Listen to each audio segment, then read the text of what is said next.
I'm watching Mwakwa Badwam TV, Badwam so, Omreno Adagenti, Yedase, Yede Ertwasono, Ye Casiano, the Etoja Umubia, Ubertini, GPLTU, so Omuhia more free police, and assembly task force, Sabeya, drop for Omujejo Bobia, any mono, one said to me, I can wait on a Sembiano pay, over to Adom TV, Badwam Cassia, Ocean Live, or Facebook/ Adom TV Extra, Go TV 119, DSTV 280. Oko YouTuber, search Adom TV 2.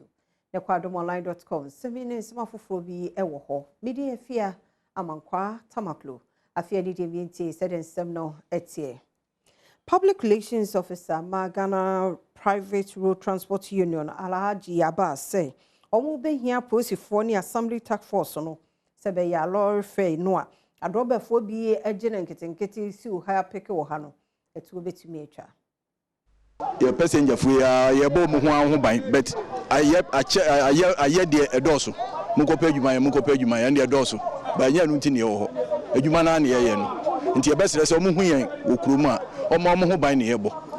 Dominabo Tremay. Wasana Montuya Womotuno, Public Relations Officer, Emma GPRTU, Alhaji Abbas Imoro, Edia Tujase Womuhia Mwapa, Ewana Montua Womutui. Any transport minister no no. We agree say obey per police any assembly task force abeka ye hu. But meeting we crofo no say yen start here yen emre police ni assembly for no beba enti yen start ampa ye here police ni assembly so mo beka una yen doso then you betuma deploy mu I so many places instead of no man nenu call only one place at a time. And here the services of police near assembly task force no aka ya member no na ya dia ehia ya pa.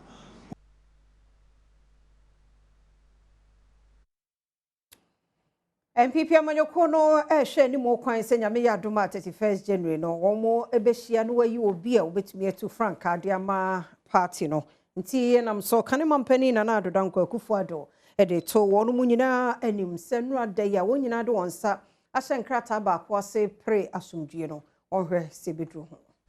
We see a process involving the largest number of delegates in the history of our party.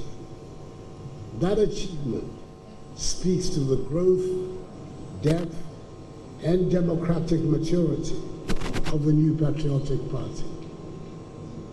We're gratified by the presence of the Inspector General of Police and his senior officers at this ceremony, and by the undertakings he has given us today. They are reassuring signals that the proceedings of 31st January 2026 will be conducted in peace and security. IGP will count on you and your men and women to do a good job.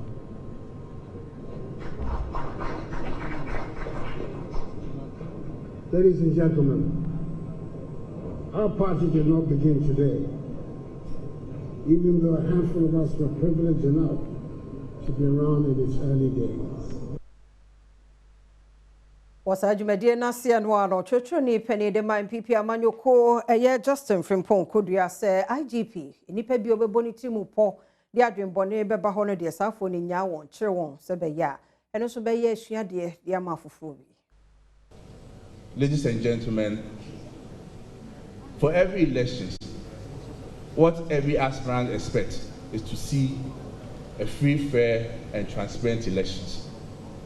And indeed, by conduct, at least by the Presidential Elections Committee, we can all attest to it that even in the compilation of the album, which is supposed to be the work of the Presidential Elections Committee, in order to ensure transparency and fairness, our aspirants have been involved from day one in compiling the album for the election. The IGP and his men will guarantee us total peace and security in all our voting centers. Ode ne nsɛm to dwa ewie no Inspector General of Police IGP Christian Teteyewunu enso edito Ghana fo anim sɛ wɔn bɛyɛ de wɔn bɛyɛ bi ahwɛ sɛ abato ɛbɛkɔ so no ɛbɛkɔ wie asomdue mu. We want to assure you that we have been able to identify all the areas where the elections will take place. We have 276 plus 1 polling centers. We have been able to make our operational plans. We have met all our regional commanders who are responsible for these areas where these elections will take place. We have gone over all the preparations over and over and ready to go to the field.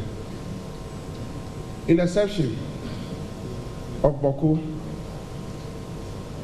that is the area that we may need the support of the military. And so we have written to the Interior Minister to inform the Minister of Defense so that we have military support in Boku.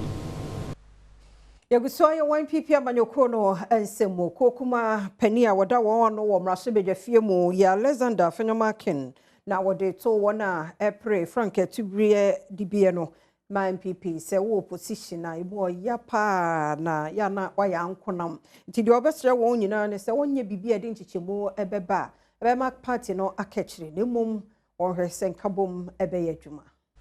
We want power to serve, to transform lives, and to move Ghana forward. But power does not come through division. Power comes through discipline.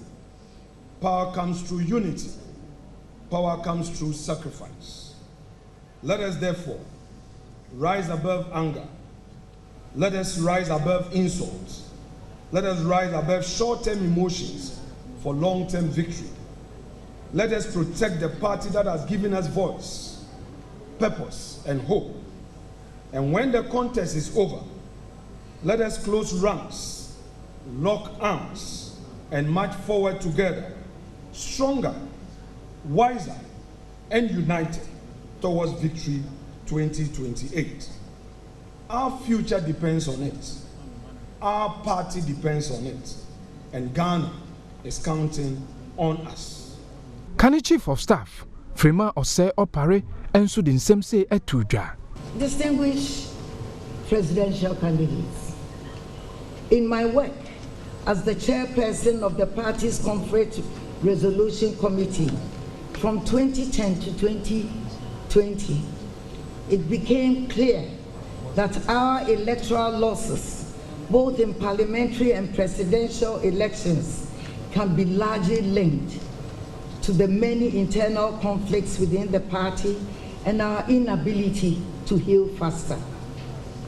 We are unable to forgive ourselves, reconcile, and move on after our internal elections.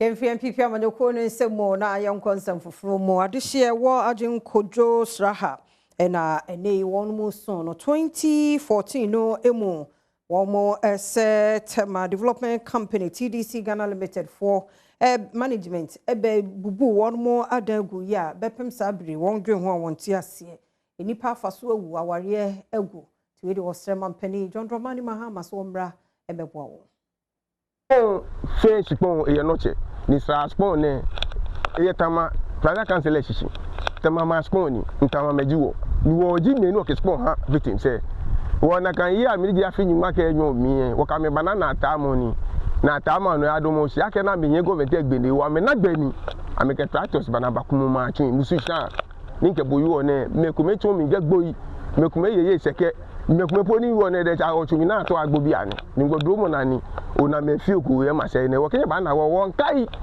me ne gboyi afi nyuma ka enyo na kuma me tun ni mekume nyi na me na e ko ame wo ngene won kai ame ake Bofoke we still stand where we are. What do we respond? Aka wonka aka won mekui. Wo ke hye wiemu ne ha wo president Liji John Dramani Mahama. Wo to wo ke la ke wonu ye koyo ni wonu ye layo la na ke aka respond aka no cheme. Okaji aka respond no cheme. Ne meji no cheme. Wo ji menu o respond ha me wo keji aka no ko ha me. Wo de sane baje. Omanfo a wo mo aka e wo san patemu no enso ne Adom News nsentwofo twetwe nkomo. John Mahama yes raw e ma tutu eska ya tuagu ya wada sasa ma yenda yenchi edan wa sa waja sasa o tidis fu asase wa aje wa fa ma he na sa na be yes raw ya koto ya paucha TDC abebubu ye dan emre kwa omanfa emra kwan so enenti ene ye di afechia ye suma ya japade ye suma ya asase enti ye chair president ni say asase na ono sambre na oye president a ye 2012 ani 14 no o kan esentu no yemfa maye no TDC amfasa na amaye asini ya jia wa yensemo ya jia wa nsenso ya sande amanko fofofro o ma sese dan afi ya de anya ba bia beja sika so anya bia bakoto ya ma fo mawu ni ade de ya chi minu no kra bo ba ko afemu waka bebi sese aminu kasa wewu ya chi bi nkra tum ebi ma bodam ebi mu ewu ni ade ebi kra ho sese ya kasa o mu yare o mu ntimi mba ha Yenye no so na Adom TV Badwam kase no ha na brema kwan ha no pe ye de asi